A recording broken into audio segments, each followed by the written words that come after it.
to like meander around to meet everyone and find out what they're doing so you can learn from their mistakes and not repeat them, that sort of thing. But our guest speaker today is Gil Jacobs from Alotta Properties, and he is the man when it comes to foreclosures in Fayetteville. He does the VA and the HUD. There's a lot of things, and I would love to give you a brief intro of yourself and don't be humble. Yeah, okay, cool. So Gil's awesome. Thanks for welcoming, guys. Okay, thank you very much. Appreciate it. So as far as business goes, I'm the owner of Alotta Properties Real Estate along with my wife, Robin. We've owned the company for about 9 months now. We do a lot of property management, but we've been flipping houses for about 10 years. We're on our 83rd right now, so we've been doing it for a while. So we're not here to talk about property management, here to talk about house flips, but we want to talk about foreclosures. One of the biggest issues I think that I have as an agent that lists foreclosures is that other real estate agents don't understand them, and a lot of new buyers don't understand them. So what I wanted to do is come and talk today about the tricks of buying both VA and HUD foreclosures so you understand it better. So you don't go, I don't understand why I put an offer on that house and it was sold before I got a chance to do it, and then they went highest and best, but I missed the window for highest and best, and I keep losing out on these foreclosures and I don't understand why. So hopefully some of these facts that we're going to talk about will help you understand how best to invest in foreclosures. So anyway, again, foreclosure listings, VA, HUD, the smaller ones, Zone, Cascade, ResNet, are houses or properties that I list. Property management, we have about 85 rentals that we do, but we're looking to grow our property management business. And AmeriDream Homes is our house flipping business. And you can always spot our homes because they're white houses with black shutters and red front doors, and that's us. So if you're driving through town and you see that, that's usually one of our houses. Okay, so far this year, 889 foreclosures have sold in our MLS. 521 for VA, so almost 60% of all MLS foreclosures are VA foreclosures. So they're by far the number one, being a military town, the number one foreclosure. So if you can understand how they work, that's going to be a large part of properties you want to invest in. 90 of them were HUD, so that's 10%. So between VA and HUD in the MLS, that's 70%. VA is number one, Fannie Mae is number two, HUD's number three, and then everybody else is a really small increment. Other than those is foreclosures. You get foreclosures that are sold for taxes at the county. We're not going to talk about that. They're a whole different animal. But we're going to talk about VA and HUD because I've been listing VA for 6 years and HUD for this year, but I typically list and sell almost 100 properties a year, so that's foreclosures. So. Okay, first thing is, when a VA house is listed, they have a 3-day hold on it, okay? People think, oh, so I can't submit the offer to you for 3 days, which means your buyer's agent sends me their offer on the 4th day. Well, no, that's not correct. First of all, when the VA says they wait 3 days, all different properties have different asset managers. Some asset managers go, great, you've listed on Monday, Tuesday, Wednesday morning, 6 a.m., the house is listed. So if you're waiting till the 3 days and you send me your offer at 2 o'clock, sometimes the house is sold already. But some asset managers go, great, you listed on Monday, Tuesday, Wednesday, Thursday, the house doesn't open for offers till Friday. So yes, every asset manager in the VA counts differently. The deal is, if you have a VA foreclosure you want to get an offer in, get it in the first or second day. It sits on my desk. The second it opens up for offers, it gets submitted. So there's no advantage to waiting until after the 3rd day. As soon as you know you have an interest in the property, get the offer into the listing agent, and they'll submit it as soon as the window opens. So that's one of the most important things. If you send a state form or even the VA offer form, there's a whole bunch of questions that are required to. That's why you worksheets that the listing agents have, because those are the answers to the questions. But we will submit pretty much any kind of offer you send us. Just if it's a straight offer form, great. We'll just send a state offer form in and we can get it done. So if a listing agent says, I can only submit your offer with my worksheet, well, it's not the truth, but if they're going to refuse to do it any other way, you're going to have to kind of follow the rules. But the VA tells us submit any offer you have in your hand. Okay, there's no advantage to submitting an offer over list price. So that's the first thing. House is listed for $50,000. When you call or when you look at it, you don't know if there's any offers. So somebody offers $55,000 on a house listed for $50,000. You're the only offer. They're going to take your $55,000. Well, you could have had it for $50,000. You might have been able to have it for $49,000. So if you are the initial, when you're putting in your initial offer, I would suggest probably $1,000 to $5,000 less than list price. Because if there's more than one offer, you're going to go highest and best anyway. So don't go over on your initial offer or you're overpaying for the property. It doesn't make any sense. For the VA, we have a house listed for $100,000. Somebody offers $50,000. It's so low. If it's the only offer, they just decline it. So whose time are you wasting? I'm putting in the computer. I know it's going to be declined. If your buyer's agent knows the foreclosures at all, they're writing up the offer and sending it to me. They know it's going to be declined. So you want to be at least close to the list price of a foreclosure if you're going to submit an offer. At this point, what I want to talk about is how does VA do pricing? When we list a house, they do two things. They get an appraisal, and then they ask the listing agent to do a broker price opinion, and they look at those two numbers, and we come up with the price. So say they say, okay, list this house at $75,000. They're only willing to negotiate that price by about 5% at most. Okay, it's very, very small. Typically on a new listing, they might come down $500, maybe $1,000, but offering $5,000 low, it's like maybe I'll catch the VA and they'll take. No, they're not taking it. All right, it's not going to happen. So here's how the way it works: is at the end of 30 days, if it hasn't sold, they ask for a new price opinion. They'll drop the price a couple $1,000s, and then they'll hold to that price for another 30 days. Every 30 days, they drop the price. When it hits 90 days, they're a little bit more flexible in the offers. But keep in mind, in this town, if a foreclosure's been on the market for 90 days, there's probably something wrong. So it's either seriously overpriced or it's a house nobody wants in the first place. So, but that's the way the pricing works. So thinking you're going to get a $90,000 VA house for $60,000 is just not going to happen. It's not the way the VA works. Okay. Okay. In the MLS, it says VA foreclosures. The seller does not pay buyer closing costs. For a cash sale, for an investor, that's absolutely true. However, for any agents that are working with buyers that are looking to get financed, if it's a loan, if it's conventional VA FHA, the VA will actually pay your closing costs if you offer above list price. So if you offer on a house with a mortgage 103% of list price and ask for 3% closing costs, they'll pay them. But it says specifically in the MLS, they will not pay closing costs. Well, it's not true if there's a conventional mortgage on the property. So, okay, if you've seen it, now all the VA foreclosures say vendee financing available. So I get calls all the time going, oh really, they're offering financing? It's seller financing, this will be terrific.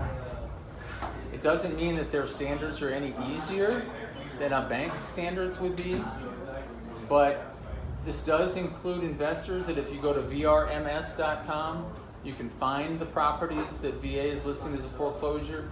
You can apply for financing with them. And if they approve you, then you can finance that house. So it does give you an alternative, and yes, they will consider investors. So that's another possible source of financing for foreclosures above and beyond like hard money, which I am not a fan of. Okay. When there's more than one offer, it goes highest and best. You guys have probably all gone through the fun of highest and best. Multiple offer form is sent to you. Traditionally, for the most part, highest and best is over list price. I recommend you not submit an even offer amount. I had a house that was listed for $25,000. I had an offer for 30, an offer for 30, an offer for 30, an offer for 30. Robin remembers this one. I had an offer for $30,001. And that's the person that got the house because it's highest and best. They were all cash offers. So my offers always end in whatever it is, $161. I can almost spot some of these investors. They're at $154 because it's highest and best. Going to an even number just makes you less competitive. So come up with some creative number to submit a highest and best offer. What I tell people is what I've seen for the good foreclosures, the one that you know everybody wants, you know there's going to be many, many offers on it. They are currently selling $9,000 to $12,000 over list price. So, and I think this year the house I had the most offers on, I think I had 34 offers on a house. So, and of those, 17 were below list price. So if those people had gone to a meeting like this, offering $30,000 on a $50,000 house when there's 34 offers, you're wasting your time, you're wasting your buyer's agent time, you're wasting my time. If you understand better how this works, you'll be more competitive.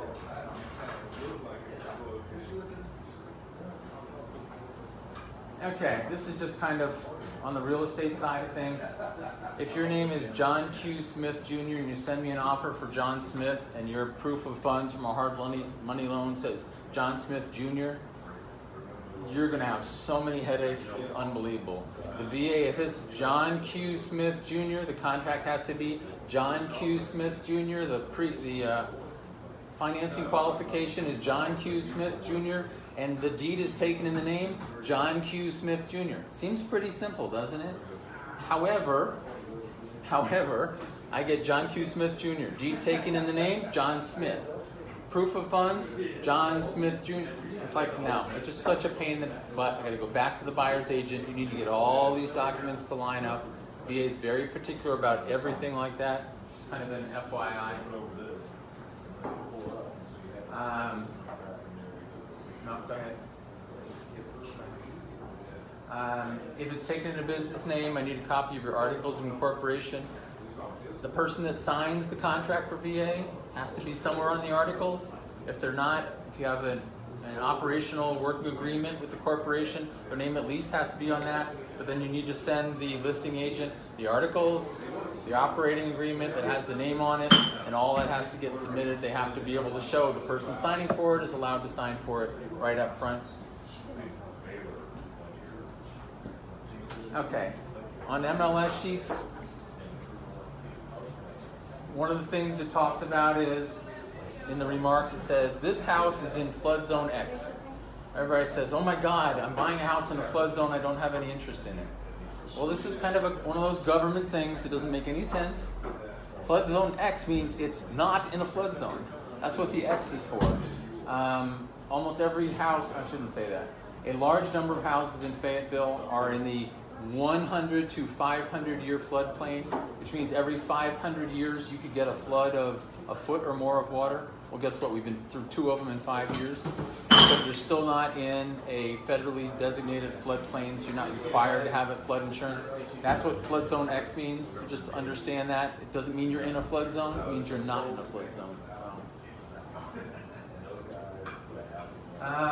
Utilities. Yes, the VA does turn utilities on.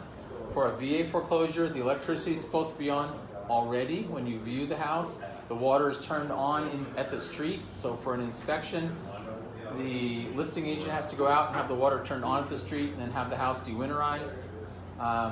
The gas company will not turn the gas on until the water's on, and this VA requires the water to be off. So if you want to do a home inspection, you have to call the listing agent, they have to get the water turned on, and they have to call the gas company. It's 3 to 5 days to get the gas on.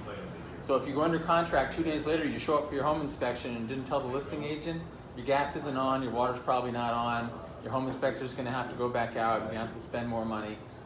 Have your buyer's agent give the listing agent a call and say, look, here's when I'm scheduled the home inspection, I need all utilities to be on so I can do a proper home inspection. Repairs. Houses are sold as is. Repairs are not completed until an appraisal calls for repairs. Home inspection repairs are not considered. So you buy a foreclosure, you have a home inspection done, it says 20 things, you come back and go, I want the price to come down because of all these home inspection repairs. VA doesn't care about home inspection repairs. When you walk through the house, that's the price based on the current condition of the house. They are not lowering the price because you didn't notice all sorts of stuff wrong with the house at the time. You can back out of the deal, but you can't renegotiate the price at that point. If you're financing a house through a conventional loan, if you have a home appraisal and the appraiser says, look, these 10 things have to be done. I want carpet in this room, this toilet should be replaced, there's wood rot on the outside. The listing agent gets 3 different quotes. They send them to the VA approves them. That amount of money is added to the sales price of the house, so your loan just went up by that amount of money. You may not have encountered this because, I'm trying to think I had a house where I had to put a new roof on, paint the outside of the house, redo a vanity, redo a sink, so that was maybe 10 grand. So the VA adds to the price of the house. Who pays for all those repairs? I do, and then it takes me 90 days to get reimbursed. So I'm out of pocket 10 grand for 90 days. So most listing agents find every way possible that they're not in the hole for that cash. I've had years where I'm $20,000+ owed by the VA. So this isn't discussed a lot, but it's a possibility. So if the appraisal says there's $1,000 of wood rot on the outside, then we can make it happen. We get the quotes, we get the work done. Your mortgage goes up $1,000, but it can be done. So if you're getting a loan on the house, not hard money, but if you're getting a standard mortgage, VA almost all the time will pay for termite treatment. Not for the repairs of the termite issue, but for the termite treatment itself. But if you're a cash buyer or an investor, they're not paying at all. Not going to happen. Okay, VA has no problem extending your closing date. They do it 2 weeks at a time. All you have to do is request it of the listing agent. They'll extend you 2 weeks. They'll do it twice. I've seen it happen 3 times. So it gives you a little bit of flexibility there. So not a huge deal. Okay, if you terminate, I've only once in 6 years had the VA keep your earnest money. So I'm not saying it'll never happen, but it rarely happens. But in a VA contract, it says you have 7 days to inspect it, and then within 10 days you have to tell us what you're going to do. But keep in mind, if you're a little bit over that window, the VA is not real strict on it. The only time I've ever had them keep the earnest money is a buyer backed out on closing day. Well, they shouldn't have gotten their money back. So, anyway. Okay, this doesn't affect you, it affects me, all right? But I'm going to share it with you anyway. VA agents, there's about 10 of them in town, were given a scorecard from the VA. The lower our score is, the fewer foreclosures we're given. So if our scorecard goes down, it costs us money. What costs our scorecard to go down? We send you a contract. If we don't get it back within 2 days, our scorecard goes down. It costs us money. Any paperwork that's beyond a reasonable time frame, if it doesn't happen quickly, it affects how we're scored. And say I get 2 less foreclosures from the VA every month, that's a couple $1,000s out of my pocket. Imagine if you or your company is known for taking a long time to get contracts back. Imagine how much help you're going to get from the listing agent. Trust me, we know as listing agents who the companies are where it's like, we're going to send you the contract. It's going to come back in an hour. 2 weeks later, we're never going to hear from you. It's going to close cash and I'm going to get paid. So when I see that contract, that offer come in, I'm like, I am so happy to see this person make an offer. On the flip side, offers come in from some companies, it's like, oh my God, we're never going to close this house. Don't be one of those people, right? Give the listing agent a call, discuss what's going on. Well, have your buyer's agent, if you're working with a buyer's agent, have them give us a call. But you want to be one of those, wow, we really like working with this company, people. It just makes life much easier for everybody. So that's really VA. So the takeaways are, you can get your offer in right away. Don't offer too much on an initial offer. You understand how highest and best works, closings, extensions, etc. Anybody have a question about VA foreclosures at all? Yes, Shelby. Okay, so in the instance with Gulfview, when we got, he was a cash buyer investor, right. Yes. and we got you guys to lower the price by $500. Was that due to hurricane, and that's the exception? That was only due to the hurricane, because the condition of the house changed dramatically from the time you went under contract to the time you're supposed to buy it. Okay. But a lot of times I've had that happen, and the VA says, well then just, if you don't want the house, back out of the house. So I was a little surprised, but the hurricane was really the big difference. Sometimes people, again, it's a lot of home inspection stuff. It's like, I didn't realize the heat pump wasn't working when I put the offer in. Please renegotiate the price of the house down $5,000.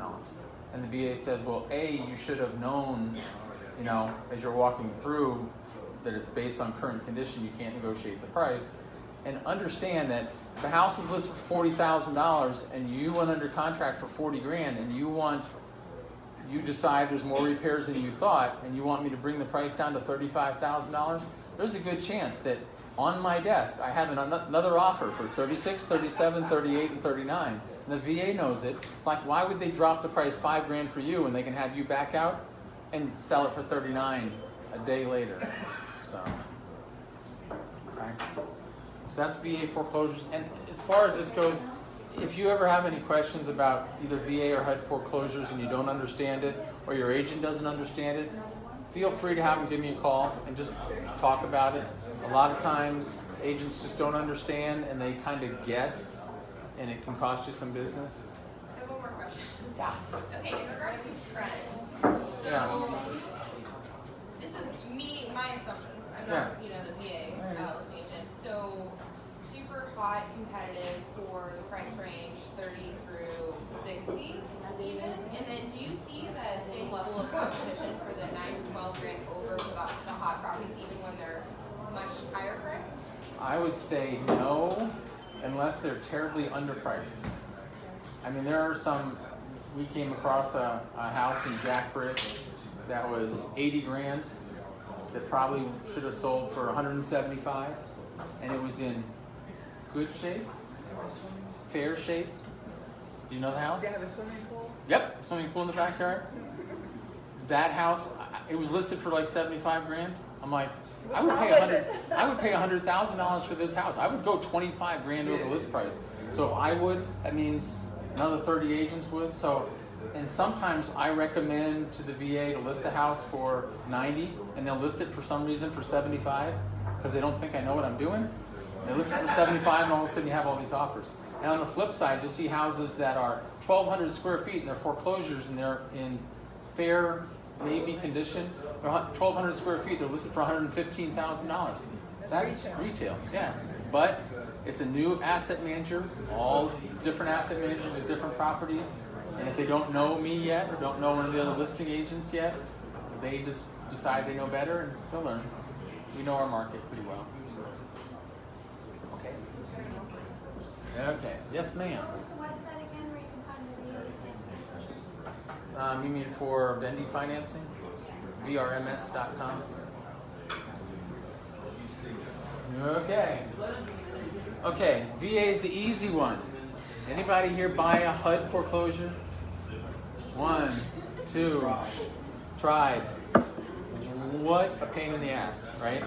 It's like, how many rules can we make to make it impossible to buy this house? And that's what HUD does. So our experience has been not that there are all these rules, but the house is listed for 49. If there's a hole in the roof, and there's no way that it's worth that much money, right? Right.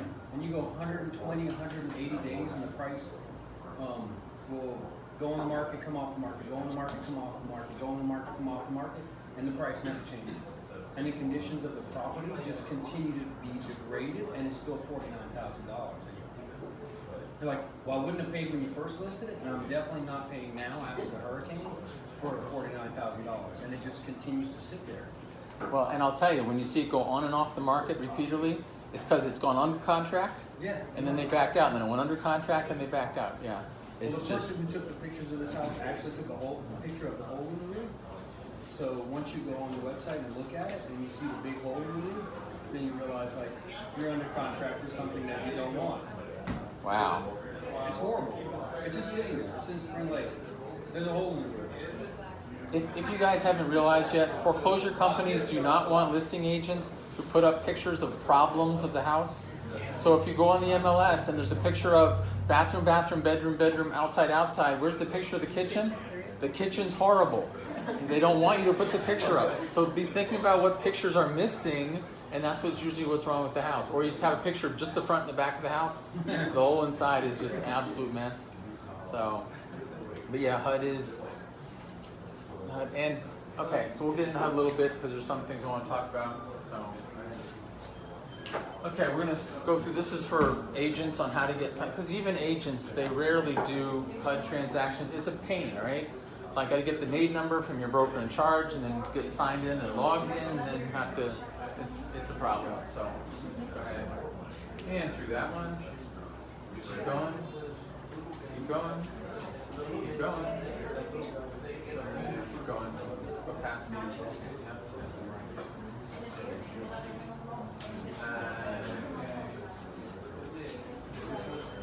Okay, let's hold there. Start with. Okay, so HUD says they have a 21-day waiting period for owner-occupant only, right? So you look at the property and you can't put an offer in because it's being held for owners, for owner-occupants. However, the 21 days starts randomly, as far as I can tell. So I've seen them 13 days after I put in the MLS. It's open for owner-occupant because that asset manager started counting when it hit their desk a week before I ever saw it. So people all the time, it's like, when is it opening for offers for investors? I'm like, I have no idea. There's no way for me to tell. There's nobody for me to call. So here's how it works for your agent. They go to the HUD website. They log in. They go to the house. They go to submit an offer. It says, what kind of purchaser are you? Are you an owner-occupant? That's the only choice. There's no other choices. So guess what? It's not open for investors. The next day, your buyer's agent checks. And that next day, it says owner-occupant, nonprofit, or investor. It just opened up. So if it's a house you really want, your agent is going to have to actually check it every day until it says owner-occupant and then get that offering. It's the only way to tell. There's no clear... Do they update the public website at the same time as they do if you were a realtor trying to submit an offer? You know, like I can go to the HUD website and see exactly what you're talking about. The HUD Home Store website? Right, exactly. So is it updated at the exact same time? Yeah, it is, Okay. absolutely. Okay. So, but it's just one of those confusing things. I don't know why they do it, but it's the way they do it. Stay right where you are. Okay, so a HUD house is listed for $50,000. You offer $40,000. They come back and they say HUD counters for $36,210. Okay, where did the number come from? Does this make any sense to me? They're telling you, they are giving you the answer to the test. They're saying, this is the price, the lowest price we will accept. Sounds simple. Except, that's without the 6% commission for the agents added back in. Now, everybody has different levels of math skills here, and this gets a little confusing. You can't add 6% to their counteroffer. You have to multiply it times 0.94 to get the whatever the mathematical term is, because 6% off is not the same as 6% added to. If you're adding 6% to $36,000, that amount is a different number than if you're subtracting 6% from $40,000. You're off just a little bit.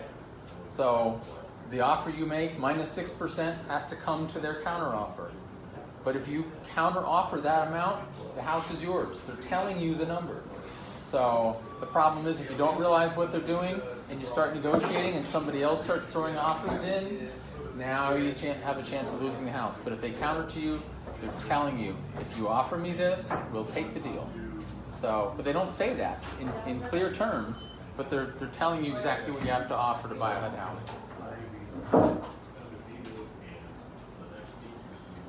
Okay, there's the math. So, for example,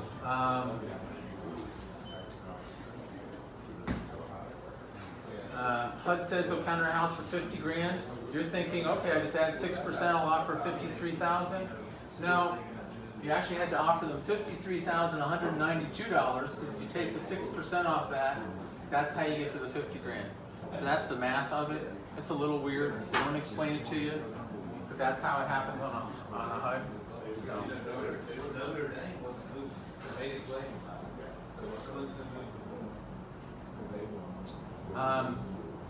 HUD gives you 2 days to get the earnest money, not payable to your attorney, payable to the listing agent in a cashier's check or a money order. And it's in this long email. So your agent shows up with a personal check, second day. Now you have 5 hours to run back, cancel the check, get me a cashier's check, get it back to the office, or HUD cancels it. You get me the check. Then it says you have to upload proof of funds and the cashier's check on your side, and you have 1 more day. And if you don't do it, it's canceled. So now buyer's agent to buyer's broker in charge to the attorney to the listing agent and back, and they give you like 3 days. And after 3 days, if it's not signed by everybody, they cancel your contract again. They're making it just about as difficult as you possibly could get to buy a house. But once you understand the process, it's fairly simple. You just have to, with them, jump on it quickly to be able to go ahead and buy a HUD house. So, go ahead. Closing attorney, if you're on the HUD website, it says, who's your closing attorney? You type in like the first letter. I use Jennifer Fincher all the time. I type in J, and Jennifer Fincher PLLC pops up, and I select her. If you start typing in Jennifer Fincher, if it's not exactly in the way you want it to be in the website, it doesn't show up. So then you go under contract, and it says your closing attorney was not recognized by our system. So they have to sign up.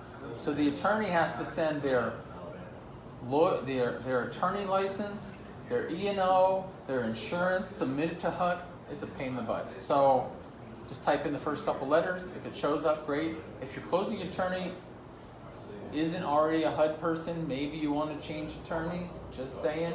Makes life much, much easier. But that's another stickler for HUDs. So.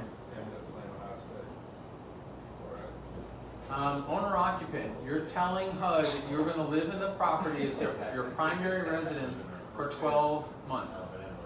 Investors are purchasing a property as a second vacation home, rental, flip, etc. If you go, well, what if I say I'm an owner-occupant? I'll just lie, and that way I can buy the house right away. You go to closing, you sit down in closing, there's a document that says, I am certifying and swearing under penalty of law that that's when you find out that you're signing your name to a lie in front of an attorney, so you might not want to do that. And if they catch you, you can't ever buy any more HUD homes. So it makes it a little bit difficult. But that document does show up at the very end. Because I get people all the time, it's like, I know how this HUD stuff works. Like, all those other investors other than me, they're claiming they're owner-occupants, and they're scooping these houses away from me all the time.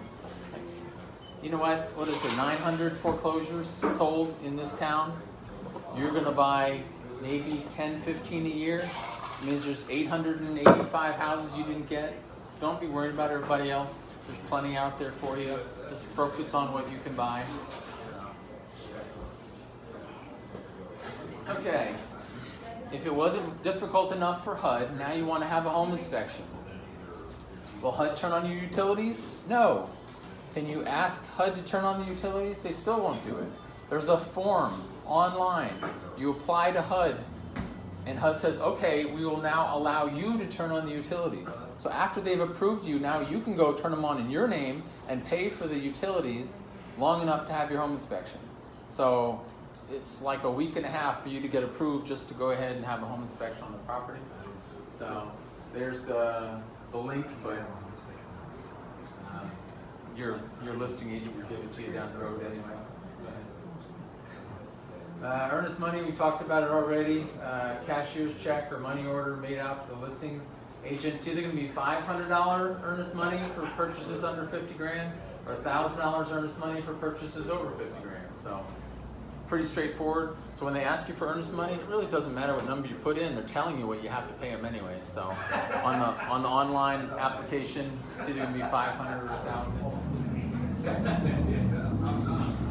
Okay. If you're an investor and you're under contract for a HUD house and you've given them earnest money and you decide to cancel, you're probably not getting your earnest money back. Probably not.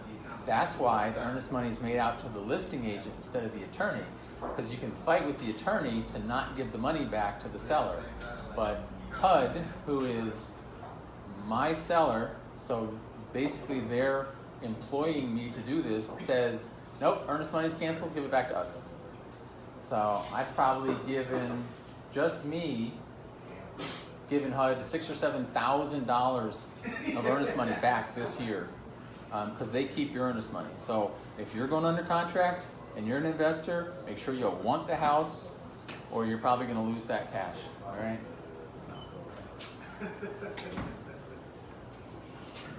Okay, financing. Since HUD does no repairs whatsoever under any circumstance, then whatever, if you're getting financing, if you're not doing cash or hard money, then your financing's got to be some kind of a rehab loan. It could be a FHA with escrow repairs. They now do, right, VA rehabs. They do FHA rehabs. They're doing conventional rehabs. There's a bunch of new mortgages out there. But since HUD's doing no repairs at all, if you get all the way to the point where they do an appraisal and the appraiser says, hey, you know, here's $2,000 in repairs and you have an FHA loan, you're going to have to scramble and make sure you can do an FHA 203K and go that route. But if you can't do it, if you can't change over and you're that far into it, you're after the appraisal, then you're not going to close the house. HUD's not going to do the repairs for you. So you need to be prepared for that to happen. So. Okay, talked about that already. HUD generates DocuSign contract. Extension policies. They charge you to do an extension. It costs you money. It's only really $15 a day to, well, $25 a day, $10 a day, but you have to give them a certain amount in advance, and then they prorate it at closing. So if you have a $75,000 house, you have to send them a check within 1 day, certified check for $375. If you close 10 days later, you pay $250. They refund the additional $125, but they don't extend for free. They just don't. So something interesting, and it's a surprise to a lot of people. It's like, I have to pay to extend this contract? It's like, well, we were under contract to close January 1st. You can't do it. Whose fault is that? It's not us. So yeah, you're going to pay extra to extend. Again, it's just a HUD policy. So this way it's not a surprise to anybody.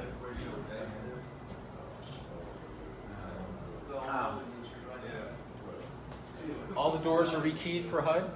HUD does not want the listing agent to give the key out. What they want me to do is call you, say, I'll meet you out there. You can rekey the whole house yourself. So, and they told me that if they catch me giving out the keys, then I'll lose my HUD contract. I'm not going to say how that turns out, one way or the other, but that's what HUD wants me to do, is they would really like me to have you come and rekey your whole house the day you bought it. So, just more difficulties. That's it. So that's HUD. You can see how difficult it is. HUD houses in this area tend to be lower priced houses. I think most of them are probably under $75,000. But they are most definitely the most difficult thing you're going to come across. But between VA and HUD, again, with the numbers we ran up front, that's 70% of all MLS foreclosures. So those are the two companies you're more than likely dealing with. Again, if you have any questions about how the process works, or maybe your buyer's agent said you're not allowed to do this because so and so and so, have your buyer's agent call me and discuss it, and I'll kind of explain to them from the listing agent side how it works, because there's 1,400 agents in our MLS right now. 150 have done a foreclosure before. The other 1,200 haven't. So they're just as new as you are. So they may need some help. So I'd be more than happy to give them some guidance if you turn them in my direction. Because not every agent's like, I don't know what I'm doing, let me ask somebody. A lot of agents are, I don't know what I'm doing, so let me just guess and send in paperwork, which is kind of why I'm here today, to kind of educate you guys.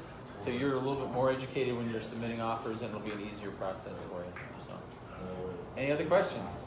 Anything? Nada? Well, Shelby, of course. I have two. So, I know we're not supposed to lie, and obviously I'm going to lie.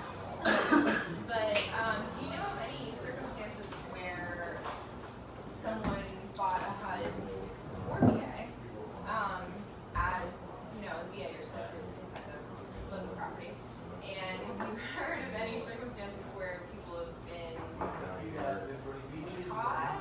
That's the wrong word, but not living in it. You know, do they do checks? Say that that you you live in it, but you're really not going to. I have, there's nobody, I definitely have heard, had that happen. A lot of buyers agents and a lot of investors get a little bitter after they've lost out on, you know, I put offers in on 30 houses. I lost all 30 houses. It must be somebody else's fault. So maybe they're lying about being owner occupant. Maybe they're lying about who did the highest and best. Maybe they're lying about when the thing opened and they already had somebody lined up. You can't worry about maybes. It's just move on. This is not personal. It's business. Go to the next house. You get 900 of them. If you didn't get the first 30, you get more down the road. What it's been running for me is for every 8 offers, I win 1. So, I mean, and I offer pretty high, and I know the process pretty well. So if it's taking you 15 offers to get a house, that's pretty normal.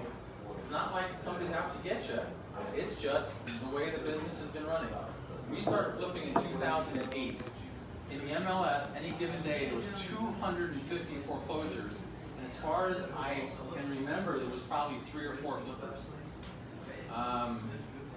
Friday, in the MLS, there was 88 foreclosures, down from the 250 that used to be. But the MLS in the last 2 years, as you know, has added Lumberton. So not only is there only 88, but 20 of those are Lumberton properties, and I don't deal with anyway. 20 of those are manufactured homes, which I don't deal anyway. So you're automatically, now there's only 40 houses for how many flippers and investors? 200? So if there's 200 people going for 40 houses on any given day, that's bad. So don't take it personally. It's just the competition is really there. I used to be able to pay under list price and just hand pick whatever houses I want. So Let me just kind of, for disclosure, we can't, our flipping business cannot purchase any house that our company lists, because it's a conflict of interest. you never, yeah, if I list a house, you're never in competition with, I don't buy anything from the company. It's not the way it works. Yes, Do ma'am. they give any preference to owner occupant? VA, okay, so the question was, does VA give preference to owner occupant? I'll expand that to say, or cash, or this or that. It's highest and best. So first of all, the listing agent does have some influence on the financing. So I'll have a house in poor condition, and I'll get a VA offer. So in the comment section, I'm like, there is no way this house will ever finance VA. So that person, it's not the best offer. It's not going to happen. But if it's a house in good shape, and there's a VA loan on the house, and they offer $100,000 and $1, and there's a cash offer, and it's $100,000 even, they're probably still taking the VA offer because the house is in good condition. It will finance. They'll take the offer. If the house is in marginal condition, they're probably looking at cash, and they'll take whatever the highest cash offer is going to be. But owner occupant, they don't look at it at all, not at all. So, okay, yes, sir. So you're saying with the VA loan, right? So like at the very beginning, if it's a VA foreclosure, Yes. they get to offer first, right? That's what you were saying? Who they? If someone's using a VA loan. No? Yeah, nothing. I thought you were saying over like cash buyers. Loan in general over cash buyers. If it's house is in good shape, whatever the highest offer is, they don't really concern themselves with how it's being financed. Right. The house is in good shape, they'll be fine. But and a lot of people that call me don't understand that the VA foreclosure and the VA loan department, they have nothing to do with each other. I mean, they're not in the same building, they're not in the same. So people are like, I'm buying this house with a VA loan, does that help me get a VA foreclosure? Doesn't make any difference at all. Which, I guess when you think about it, it would probably be nice if they gave VA preference to people that have VA loans, but the veterans buying VA, but no, they're not tied together. So, sir. How much does time to closing play in that highest investor's VA? Because like I've made an offer before where I know I was the highest by $100, Yeah. but the guy closed 7 days before I could close, and so I lost that one. That shouldn't have entered into it. Yeah. But FYI, I'll share something that we do with you guys. When we have a house we really want, it's not supposed to make a difference. But I had one I offered $50,000 in earnest money, closing in 2 weeks. Well, if I'm paying $100,000 for it and I'm going to close in 3 weeks anyway, what's the difference if I give them half up front now? And maybe I'm hoping it will catch somebody's attention where they're like, damn, this guy really wants this house. You know, maybe I should consider it.